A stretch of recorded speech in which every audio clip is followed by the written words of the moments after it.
Hello students, previous class में हमने पढ़ा था मैनेजमेंट और उसके एलिमेंट्स। आज हम उसी के बिहाफ पे उसकी केस स्टडी सॉल्व करेंगे।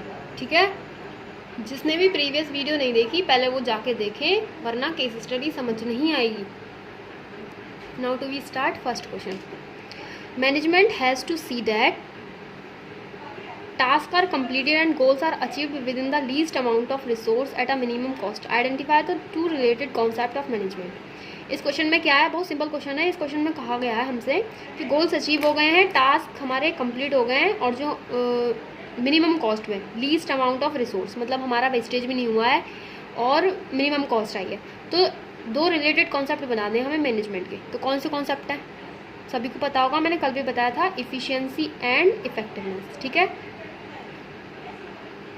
गोल्स कंप्लीट होना मतलब इफ़ेक्टिवनेस, और जो हमारी कॉस्ट है वो मिनिमम है, और लीस्ट अमाउंट ऑफ रिसोर्स मतलब कि ज़्यादा वेस्टेज वगैरह नहीं हुआ है। तो ये क्या है, इफ़िशियंसी। मतलब कॉन्सेप्ट कौन से हैं इसमें, efficiency and effectiveness. Second question, successful organization do not achieve their goals by chance but by following a deliberate process called.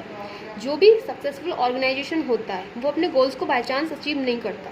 वो एक प्रोसेस होती है, एक फंक्शन होता है जिसके थ्रू हमारा ऑर्गेनाइजेशन अपने गोल्स को अचीव करता है। वो फंक्शन कौन सा होता है, इफेक्टिवनेस, इफिशियंसी, कोऑर्डिनेशन या फिर मैनेजमेंट। कौन सा फंक्शन होता है, वो होता है मैनेजमेंट।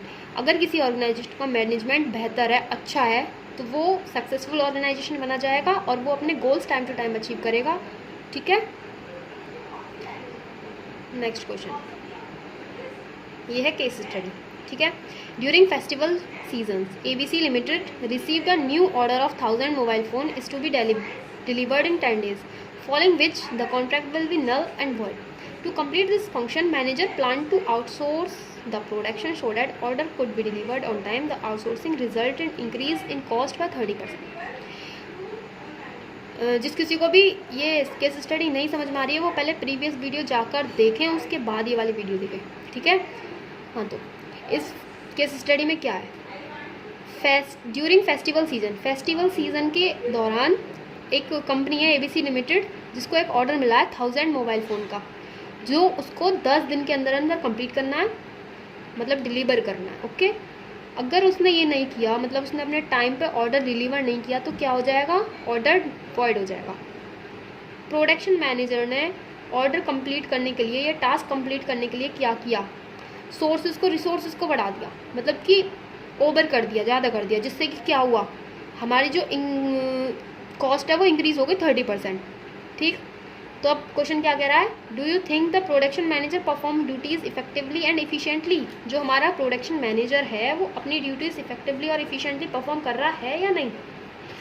देखो, हम इफेक्टिव कब होते हैं, जब हमारा जो टास्क है वो विद इन टाइम कंप्लीट हो जाता है। ठीक है, और हम इफ़िशिएंट कब होते हैं, जब मिनिमम कॉस्ट आती है और यूटिलाइजेशन रिसोर्सेज का ज़्यादा होता है। ठीक है, वेस्टेज कम होता है, तभी तो हम इफ़िशिएंट होते हैं, इफ़िशिएंट होते हैं। ठीक है, तो यहाँ पे क्या हो रहा है, जो प्रोडक्शन मैनेजर है वो इफ़ेक्टिव तो है क्योंकि उसने ऑर्डर डिलीवर कर दिया टाइम पर। 10 डेज़ का उसको टाइम मिला था, उसने अपना टास्क पूरा कर दिया 10 दिन में, लेकिन वो इफ़िशिएंट नहीं है। क्यों नहीं है, क्योंकि जो रिसोर्सेज हैं वो ज़्यादा यूज़ कर लिए उसने, और क्या किया, कॉस्ट को इंक्रीज़ कर दिया बाय 30%। कॉस्ट जितनी आनी चाहिए थी उतनी नहीं आई, उससे ज़्यादा आई, 30% बढ़कर आई, तो वो इफ़िशियंस नहीं है, इफेक्टिव है। ठीक है, तो आंसर क्या है, the production manager is effective but not efficient. ठीक,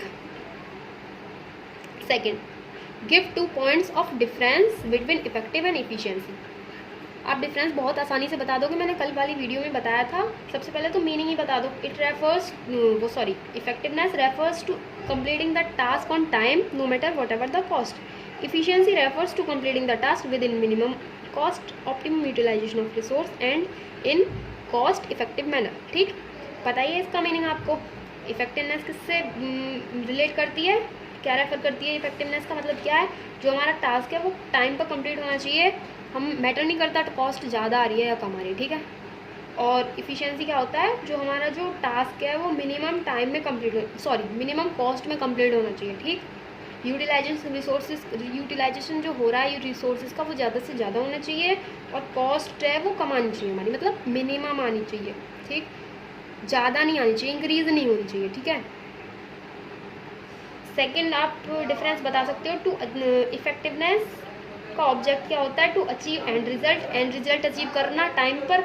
और इफिशियंसी का ऑब्जेक्ट होता है to conduct cost benefit analysis, मतलब वही कॉस्ट कम आनी चाहिए, ज़्यादा नहीं आनी चाहिए।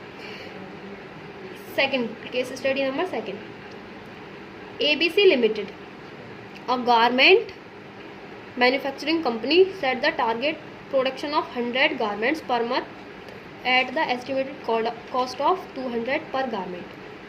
ठीक, एक ABC लिमिटेड एक कंपनी है जो गारमेंट मैन्युफैक्चर कंपनी है। ठीक, उसने एक टास्क मतलब एक गोल सेट किया है, टारगेट है उनका एक मंथ के अंदर 100 गारमेंट बनाना, मैन्युफैक्चर करना, और पर गारमेंट जो कॉस्ट है वो कितनी है? 200। ठीक है, ये हमारा क्वेश्चन है। अब मोहन जो है एक वर्कर है जो डबल शिफ्ट में काम करके, मतलब कैसे भी उसने काम किया, उसने 150 गारमेंट्स बना तो दिए पर एक मंथ में 150 गारमेंट्स बना दिए उसने एक मंथ में, लेकिन जो उसकी कॉस्ट आई वो 230 पर गारमेंट आई। कॉस्ट इंक्रीज हो गई, कॉस्ट कितनी आनी चाहिए थी? 200 आनी चाहिए थी, लेकिन उसकी कॉस्ट कितनी आई? 230 आई। कॉस्ट आनी चाहिए थी 200, आई उसकी 230, तो इंक्रीज हो गई, कॉस्ट हमारी इंक्रीज हो गई। ओके, तो कॉस्ट इंक्रीज हो गई, तो ये क्या है? यहाँ पे क्या है? लैक ऑफ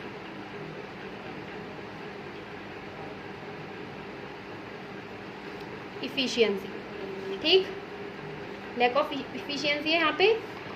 फिर उसने टारगेट अपना 150 गारमेंट्स बनाए, हमें बनाने थे 100, उसने टारगेट तो अपना पूरा कर लिया, टाइम पर पूरा कर लिया, मतलब वो इफेक्टिव तो है क्योंकि उसने अपना target with in time complete किया, लेकिन वो efficiency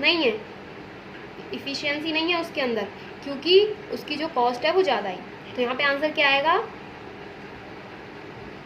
Mohan is effective but he lacks efficiency. Okay, next. अब ऑन द अदर हैंड एक रवि है, एक अलग दूसरा वर्कर है जिसने कॉस्ट पे फोकस किया, उसने रिसोर्सेज को handle Ravi another worker focus on cost and handle resources very carefully, so he manufactured 90 garments but at the estimated cost of 190 per garment. तो जो दूसरा वर्कर है रवि, उसने क्या किया? उसने कॉस्ट को तो हैंडल कर लिया, उसने रिसोर्सेज को हैंडल कर लिया, कॉस्ट पे फोकस किया, उसने 1 मंथ में 90 गारमेंट्स प्रोड्यूस कर दिए, मैन्युफैक्चर किए 90 गारमेंट्स, लेकिन हमें कितने थे? 100। हमें टास्क मिला था 100 का, हमने अपने टाइम पे पूरा टास्क कंप्लीट नहीं किया, तो यहाँ पे क्या हो गया? Lack of effectiveness. ठीक, फिर क्या किया उसने? उसकी कॉस्ट आई 190 पर गारमेंट, उसकी कॉस्ट कम आई, कॉस्ट होनी चाहिए थी 200 आई 190, तो यहाँ पे कॉस्ट मिनिमम आई हमारी कॉस्ट, लेकिन यहाँ पे उसने अपना टास्क कंप्लीट नहीं किया ऑन द टाइम, उसने अपना टास्क कंप्लीट नहीं किया क्योंकि हमें बनाने थे 100 गारमेंट्स और उसने बनाए कितने? 90। ओके, तो आंसर क्या है? Ravi is efficient but he lacks effectiveness.